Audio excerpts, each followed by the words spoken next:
Hi everyone, तो चलिए इस वीडियो में समझते हैं इनकम टैक्स कंप्यूटेशन क्या होता है, इसके यूजेस क्या हो सकते हैं। तो सबसे पहले अगर हम लोग बात करें तो जब आप अपना इनकम टैक्स रिटर्न फाइल करते हैं इनकम टैक्स पोर्टल में, तो वहां पे आपका जितने भी सोर्स ऑफ इनकम है उसको इंक्लूड किया जाता है। जैसे अगर आपका बिजनेस इनकम है, सैलरी इनकम है, अदर सोर्सेज का इनकम है, कैपिटल का इनकम है या फिर और भी कोई इनकम है, तो वो आपको इनकम टैक्स रिटर्न में शो करने होते हैं।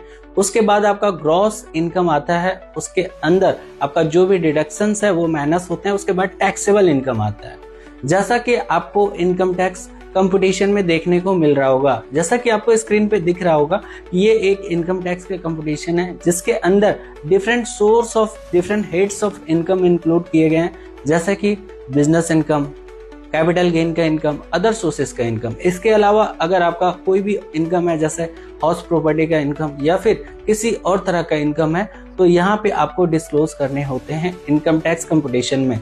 जब इन सारे इनकम को हम लोग ऐड ऑन करते हैं तो हमारा ग्रॉस टोटल इनकम आ जाता है और उसके बाद हम लोग डिडक्शंस माइनस करते हैं तो टैक्सेबल इनकम आ जाता है, जिसके ऊपर टैक्स लगना होता है। जब वो टैक्स लायबिलिटी हमारा आ जाता है, उसके बाद अगर हम कोई टीडीएस या टीसीएस ऑलरेडी पे किए होते हैं तो वो उसमें माइनस करके नेट टैक्स अगर कुछ बनता है तो उसको हम लोग पेमेंट करते हैं।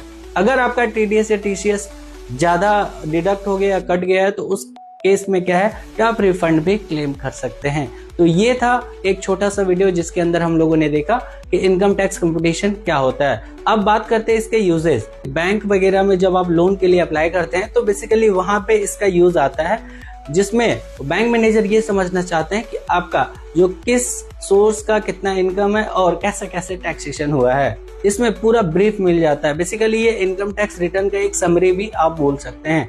जानकारी अच्छा लगा हो तो चैनल को सब्सक्राइब कर ले। Thank you very much.